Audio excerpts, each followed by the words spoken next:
Assalamualaikum warahmatullahi wabarakatuh. Saya Rizka Ditya Putri Iskandar dengan NIM 031112300029. Saya mahasiswi dari semester 4 Prodi Akuntansi STIS Suta Atmaja Subang. Yang terhormat Ibu Trisandi Eka Putri SMSI sebagai dosen pengampu pada mata kuliah Analisa Laporan Keuangan dan teman-teman semua yang saya banggakan yang sedang menonton video ini. Video ini dibuat untuk memenuhi tugas akhir pada mata kuliah Analisa Laporan Keuangan. Di sini saya akan membahas mengenai perhitungan rasio laporan keuangan pada PT Gudang Garam, TBK, dan entitas anak tahun 2022 dan 2023. Baik, langsung saja kita ke materinya. Analisis rasio laporan keuangan PT Gudang Garam, TBK, dan entitas anak periode 2022 dan 2023.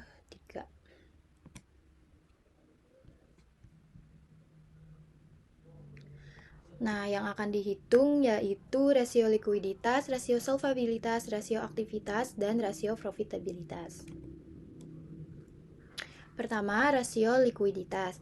Fred Weston menyebutkan bahwa rasio likuiditas atau liquidity ratio merupakan rasio yang menggambarkan kemampuan perusahaan dalam memenuhi kewajiban atau utang jangka pendek. Artinya, apabila perusahaan ditagih, perusahaan akan mampu untuk memenuhi utang tersebut, terutama utang yang sudah jatuh tempo. Rasio likuiditas ini berfungsi untuk menunjukkan atau mengukur kemampuan perusahaan dalam memenuhi kewajibannya yang sudah jatuh tempo, baik kewajiban kepada pihak luar perusahaan, likuiditas badan usaha, maupun di dalam perusahaan, likuiditas perusahaan. Nah, yang pertama ada rasio lancar atau current ratio. Untuk rumusnya ini yaitu current ratio sama dengan aktiva lancar atau current asset dibagi utang lancar atau current liabilities. Langsung saja kita ke perhitungannya. Di sini ada laporan keuangan dari PT Gudang Garam dan entitas anak. Langsung saja kita hitung untuk current rasionya. Aktivanya di tahun 2022 ini sebesar 55.445.127 dan di tahun 2023 sebesar 54.115.182. Untuk utang lancarnya di tahun 2022 sebesar 29.125.010 dan di tahun 2023 sebesar 29.536.433. Untuk tahun 2022 rumusnya yaitu aktiva lancar dibagi dengan utang lancar. Jadi 55.445.127 dibagi 29.125.010 itu hasilnya 1,90 kali atau dibulatkan menjadi 1,9 kali.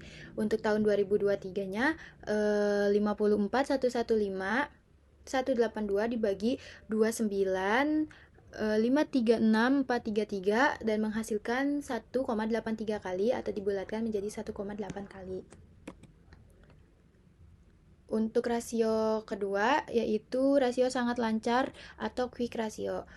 Rumusnya ini ada dua. Yang pertama ada quick ratio, ACTS ratio sama dengan current asset dikurangi inventory dibagi current liabilities.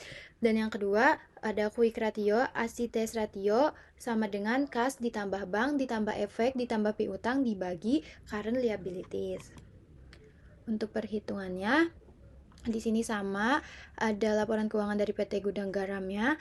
Lalu total aktiva lancar pada tahun 2022 itu sebesar 55, yang ini 55.445.127, dan untuk tahun 2023 yaitu sebesar 54.115.182 yang ini.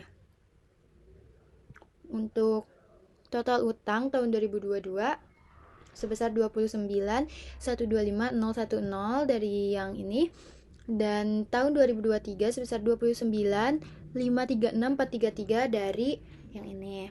Lalu perhitungan untuk tahun 2022-nya itu quick ratio sama dengan 55.445.127 dikurangi dengan 47.639.885 itu dari persediaan yang ini, dan dibagi dengan total utang yaitu sebesar 29.125.010 dan menghasilkan 0,27 kali. Untuk tahun 2023-nya quick ratio sama dengan 54.115.182 dikurangi dengan 46.485.966 dari sini atau dari sini yang ini, di laporan keuangannya, dan dibagi dengan total utang sebesar 29.536.433 dan menghasilkan 0,26 kali. Lalu rasio yang ketiga yaitu rasio kas atau cash ratio. Untuk rumusnya ada dua. Yang pertama, cash ratio sama dengan cash or cash equivalent dibagi current liabilities. Lalu untuk rumus kedua ada cash ratio sama dengan cash ditambah bank dibagi current liabilities. Untuk perhitungannya, untuk tahun 2022 cash ratio-nya sama dengan 4.407.033 dibagi dengan 29.125.010. 4.407 itu dari kas dan setara kasnya yang ini di tahun 2022, dan untuk 29.125.010-nya itu dari total liabilities jangka pendek dan menghasilkan 0,15 atau 15%. Untuk tahun 2023-nya cash ratio sama dengan 4.256.264 kas setara kas yang ini dan dibagi 29.536.433 dari total liabilitas jangka pendek tahun 2023 sama menghasilkan 0,14 atau 14%. Yang keempat ada rasio perputaran kas, yang dimana rumusnya rasio perputaran kas sama dengan penjualan bersih dibagi modal kerja bersih. Untuk perhitungannya, di tahun 2022 rasio perputaran kas sama dengan 124.682.692 itu dari pendapatan di tahun 2022 yang ini dibagi dengan total aset lancar sebesar 55.445.127 dan dikurangi dengan total liabilitas jangka pendek sebesar 29.125.010 dan menghasilkan 4,74 kali dibulatkan menjadi 4,7 kali. Untuk tahun 2023-nya rasio perputaran kas sama dengan 118.952.997 dari pendapatan tahun 2023 dibagi dengan total aset lancar sebesar 54.115.182 lalu dikurangi dengan 29.536.433 dan menghasilkan 4,84 kali dibulatkan menjadi 4,8 kali. Yang kelima, inventory to net working capital. Untuk rumusnya ada inventory to NWC sama dengan inventory dibagi current asset dikurangi current liabilities. Untuk perhitungannya, di tahun 2022 inventory to NWC sama dengan 47.639.885 itu dari persediaannya di tahun 2022. Lalu dibagi dengan 55.445.127 itu dari current asset total aktiva lancarnya yang ini tahun 2022 dan dikurangi dengan 29.125.010 itu dari total utang lancar di tahun 2022 dan menghasilkan 1,81 dibulatkan menjadi 181%. Untuk tahun 2023-nya inventory to NWC sama dengan 46.485.966 dari persediaan tahun 2023 lalu dibagi dengan 54.115.182 dikurangi 29.536.433 dan menghasilkan 1,89 dan dibulatkan menjadi 189%. Ada hasil pengukuran. Sebelumnya disclaimer, untuk standar industri ini saya membuat sendiri atau mengarang. Nah, yang pertama ini ada current ratio. Pada tahun 2022 sebesar 1,9 kali. Ini dapat dikatakan memuaskan karena berada di atas rata-rata industri. Kemudian pada tahun 2023 ini mengalami penurunan dari periode sebelumnya menjadi 1,8 kali. Namun masih dianggap cukup memuaskan karena masih sama dengan rata-rata industri. Kemudian jika standar industri rata-rata untuk current ratio adalah 1,8 kali, current ratio tahun 2022 dan tahun 2023 dikatakan baik. Lalu untuk yang kedua, quick ratio dari tahun 2022 ke tahun 2023 mengalami penurunan. Pada tahun 2022 sebesar 0,27 kali dan di tahun 2023 menurun menjadi 0,26 kali. Jika standar industrinya 1 kali, maka kondisi perusahaan dapat dikatakan kurang memuaskan untuk kedua tahun tersebut karena perhitungan rasionya masih di bawah standar rata-rata industri. Yang ketiga, cash ratio. Hasil pengukuran rasio ini dari tahun 2022 ke tahun 2023 mengalami penurunan. Jika semula pada tahun 2022 sebesar 15%, pada tahun 2023 menurun menjadi 14%. Jika rata-rata standar industrinya 10%, perusahaan berada dalam tingkat memuaskan karena masih di atas rata-rata industri. Yang keempat, cash turnover atau rasio perputaran kas, dan hasil pengukurannya ini dari tahun 2022 ke tahun 2023 mengalami kenaikan. Jika semula pada tahun 2022 sebesar 4,7 kali, pada tahun 2023 naik menjadi 4,8 kali.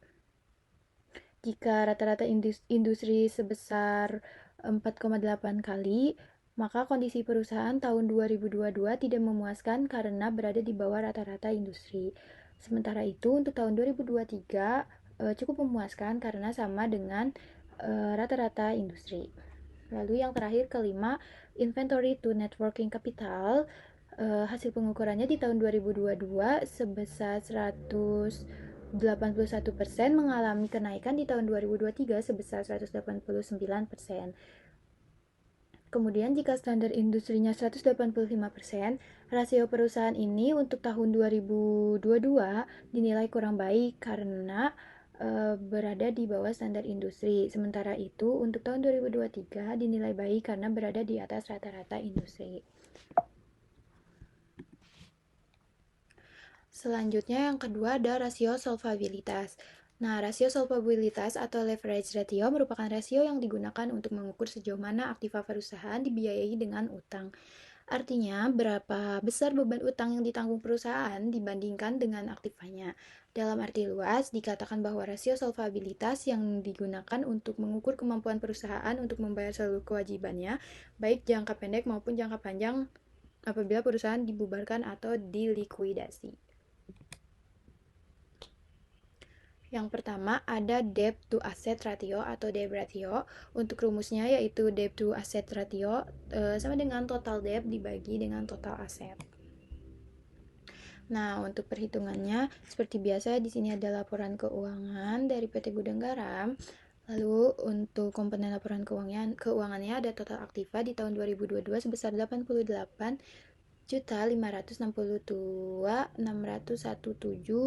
itu dari yang ini, dan di tahun 2023 sebesar 92.450.823 di tahun 2023.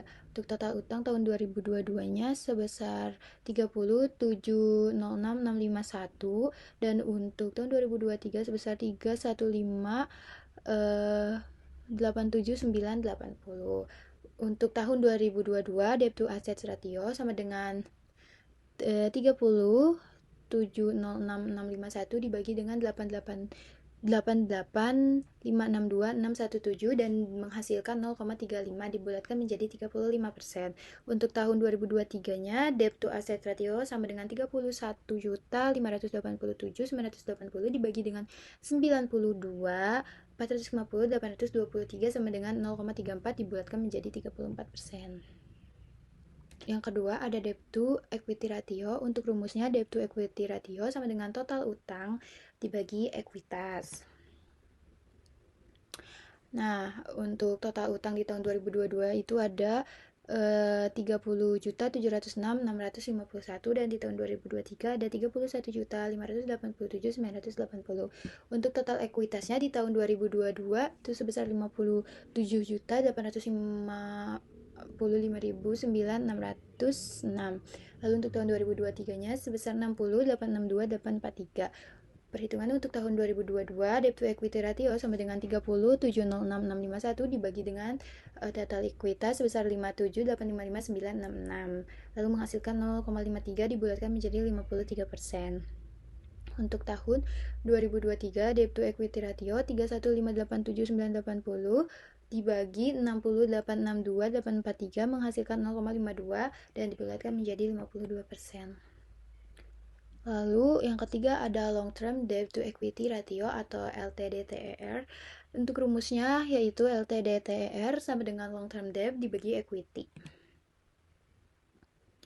Untuk perhitungannya, di sini ada total utang jangka panjangnya di tahun 2022 sebesar 1.581.641 dan di tahun 2023 sebesar 2.051.547 dan untuk total ekuitas di tahun 2022 sebesar 57.855.966 dan di tahun 2023 sebesar 60.862.843. Untuk tahun 2022 LTDTR sama dengan 1581641 dibagi dengan total ekuitas 57855.966 menghasilkan 0,027 atau dibulatkan menjadi 2,7%. Untuk tahun 2023 LTDTR sama dengan 2051547 dibagi total ekuitas tahun 2023 sebesar 60.862.843 dan menghasilkan 0,034 dibulatkan menjadi 3,4%.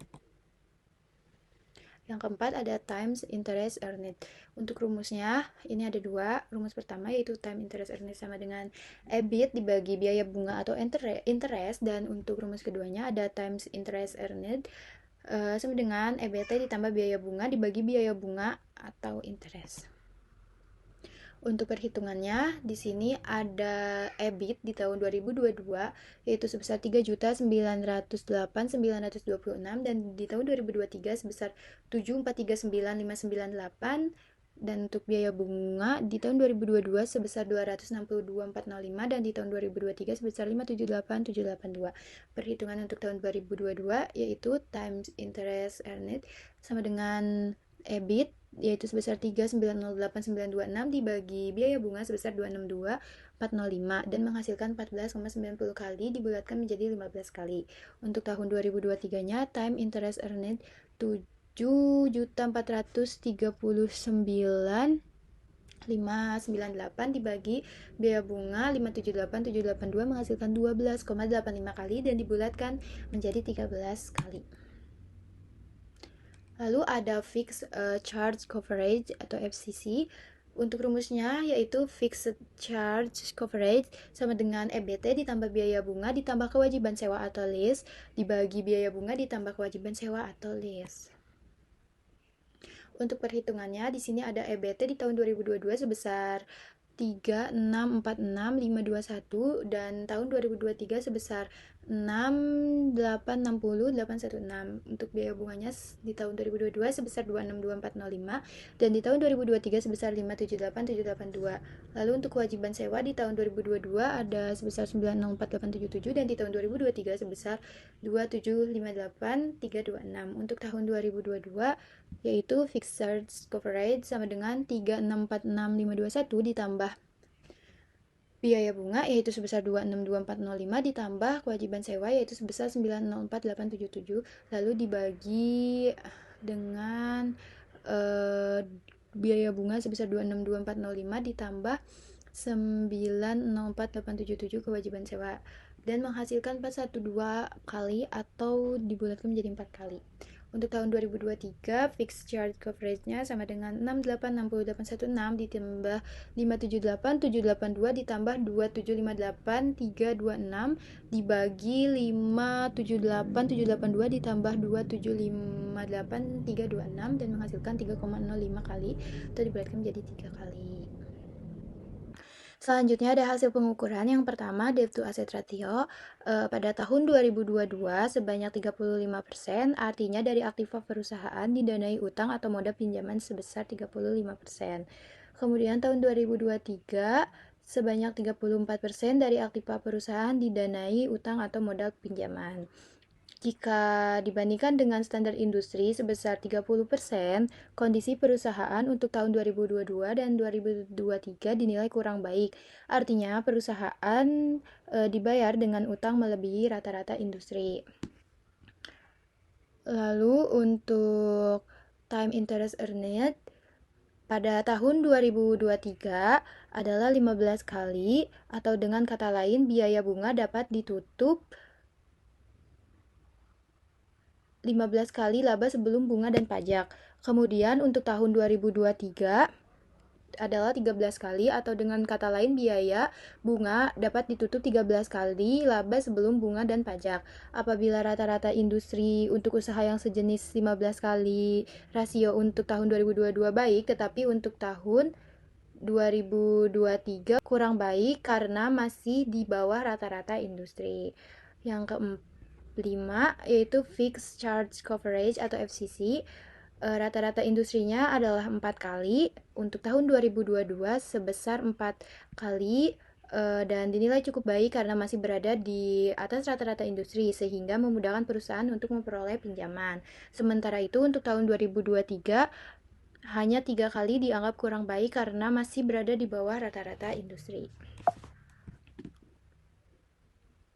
Lalu yang ketiga, rasio aktivitas, yaitu rasio yang digunakan untuk mengukur efektivitas perusahaan dalam menggunakan aktiva yang dimilikinya. Atau dapat dikatakan pula rasio ini digunakan untuk mengukur tingkat efisiensi atau efektivitas pemanfaatan sumber daya perusahaan. Efisiensi yang dilakukan misalnya di bidang penjualan, persediaan, penagihan piutang, dan efisiensi di bidang lainnya. Rasio aktivitas juga digunakan untuk menilai kemampuan perusahaan dalam melaksanakan aktivitas sehari-hari. Yang pertama ada perputaran piutang atau receivable turnover. Untuk rumusnya yaitu receivable turnover bersama dengan penjualan kredit dibagi rata-rata piutang. Atau ada juga receivable turnover sama dengan penjualan kredit dibagi piutang.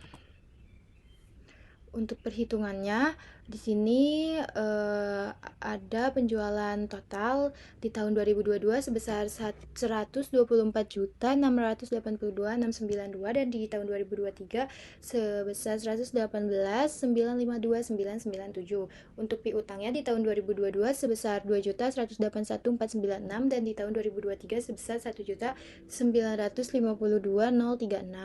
Untuk tahun 2022 receivable turnover sama dengan 124.682.692 yaitu dari penjualan dibagi dengan piutang sebesar 2.181.496 dan menghasilkan 57,15 kali, dibulatkan menjadi 57 kali. Untuk tahun 2023-nya receivable turnover sama dengan 118.952.997 dibagi 1.952.036 menghasilkan 60,94 kali dan dibulatkan menjadi 61 kali. Yang kedua ada hari rata-rata penagihan piutang atau days of receivable. Untuk rumusnya yang pertama ada days of receivable sama dengan piutang rata-rata dikali 360 dibagi penjualan kredit. Yang keduanya days of receivable sama dengan jumlah hari dalam 1 tahun dibagi perputaran piutang. Untuk perhitungannya di sini ada jumlah hari dalam 1 tahunnya disepakati yaitu 360 hari, dan untuk perputaran piutangnya yang hasil dari dihitung sebelumnya yaitu sebesar 57 kali dan tahun 2023 sebesar 61 kali. Untuk tahun 2022 days of receivable-nya sama dengan 360 dibagi 57 sama dengan menghasilkan 6,31 hari dibulatkan menjadi 6 hari. Untuk tahun 2023 days of receivable sama dengan 360 dibagi 61 sama dengan 5,90 hari dan dibulatkan menjadi 6 hari. Lalu yang ketiga perputaran persediaan atau inventory turnover. Rumus menurut C. Van Horn, inventory turnover sama dengan harga pokok barang yang dijual dibagi persediaan. Lalu rumus menurut J. Fred Weston, inventory turnover sama dengan penjualan dibagi persediaan. Nah, untuk perhitungannya di sini ada penjualan di tahun 2022 sebesar 124.682.692 dan di 2023 sebesar 118.952.997. Lalu untuk persediaannya di tahun 2022 sebesar 47.639.885 dan di tahun 2023 sebesar 46.485.966. Untuk tahun 2022 inventory turnover-nya penjualan dibagi persediaan yaitu sebesar 124.682.692 dibagi 47.639.885 dan menghasilkan 2,61 kali dibulatkan menjadi kali. Untuk tahun 2023-nya, inventory turnover sama dengan 118952997 dibagi 46, 485, 966 menghasilkan 2,55 kali dibulatkan menjadi 2 kali. Lalu untuk yang keempat ada hari rata-rata persediaan. Untuk tahun 2022 hari rata-rata persediaannya yaitu 360 dibagi 3 hasil perhitungan sebelumnya yaitu menghasilkan 120 hari, dan untuk tahun 2023 hari rata-rata persediaan sama dengan 360 bagi 2 sama dengan 180 hari. Yang kelimanya, perputaran modal kerja working capital turnover. Untuk rumusnya, perputaran modal kerja sama dengan penjualan bersih dibagi modal kerja rata-rata, atau perputaran modal kerja sama dengan penjualan bersih dibagi modal kerja.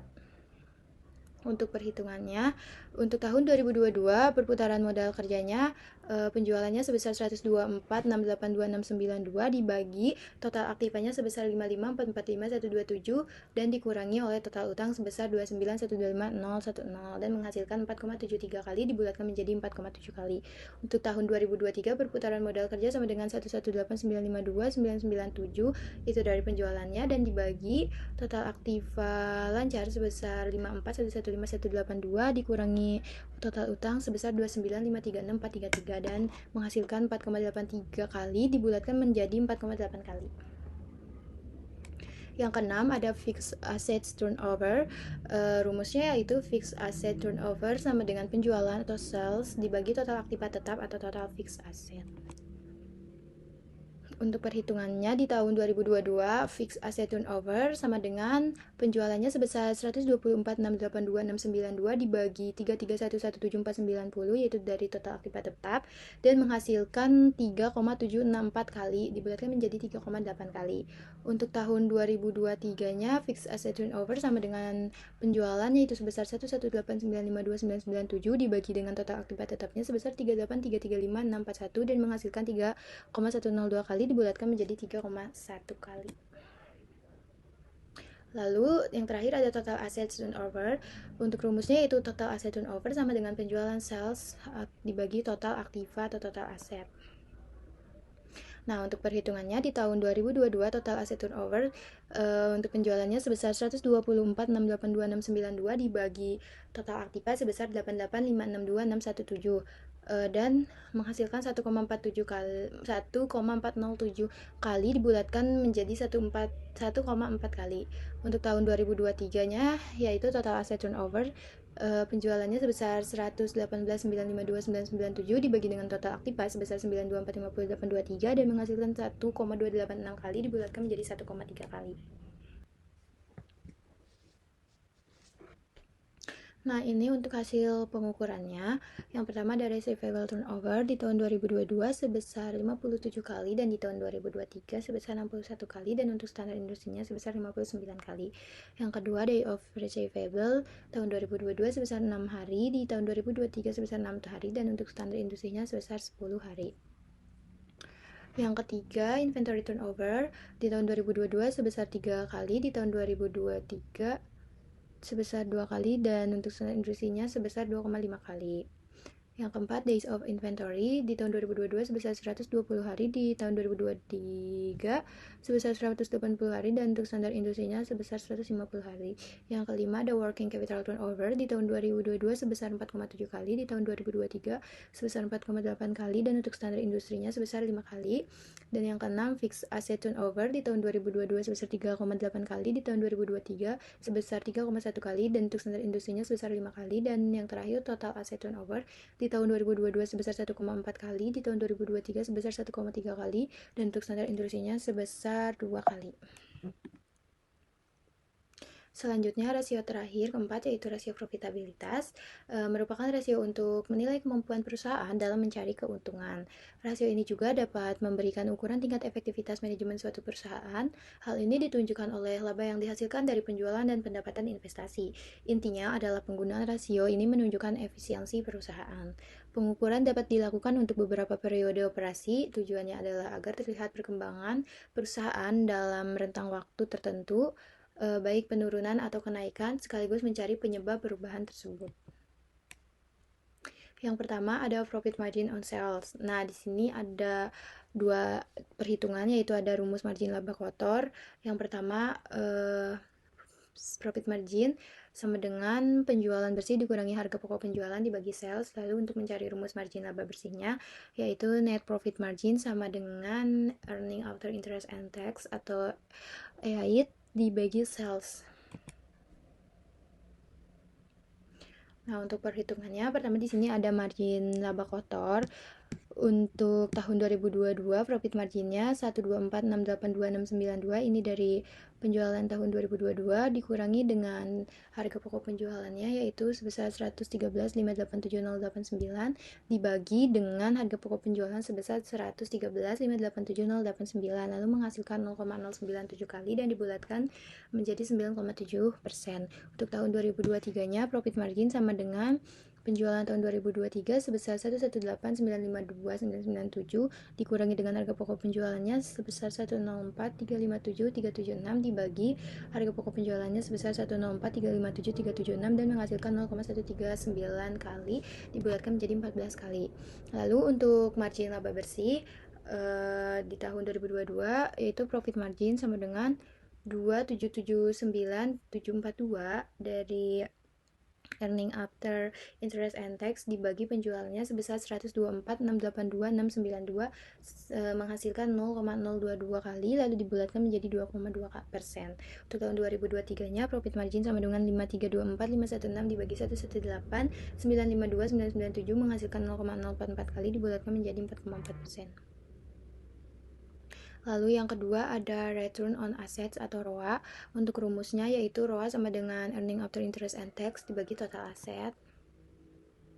Untuk perhitungannya di tahun 2022 ROA sama dengan 2.779.742 itu dari earning after interest and tax dan dibagi oleh total aktiva sebesar 88,562,617 lalu menghasilkan 0,031 dan dibulatkan menjadi 3,1%.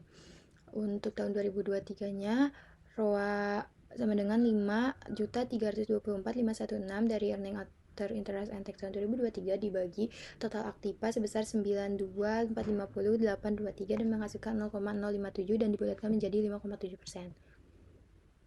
Yang ketiga ada return on investment atau ROI. Rumusnya yaitu ROI sama dengan earning after interest and tax dibagi investment. Rasio ini tidak dapat diperhitungkan karena tidak ada terdapat akun atau nominal untuk investasi dalam laporan keuangannya. Lalu lanjut yang keempat, return on equity atau ROE. Untuk rumusnya yaitu return on equity sama dengan earning after interest and tax dibagi dengan equity. Nah, untuk tahun 2022-nya ROE sama dengan 2.779.742 itu dari earning after interest and tax dibagi total equity-nya sebesar 57.855.966 dan menghasilkan 0,048 dibulatkan menjadi 4,8%. Untuk tahun 2023-nya ROE sama dengan 516 dibagi 60.862.843 dan menghasilkan 0,087 dibulatkan menjadi 8,7%. Lalu yang terakhir kelima yaitu laba per lembar saham biasa. Untuk rumusnya, laba per lembar saham sama dengan laba saham biasa dibagi saham biasa yang beredar. Karena di laporan keuangannya sudah dihitung, yaitu untuk tahun 2022 sebesar 1.445 dan tahun 2023 sebesar 2.767. Nah, nominal ini tuh sudah ada di laporan laba rugi perusahaan PT Gudang Garam dan entitas anak ini.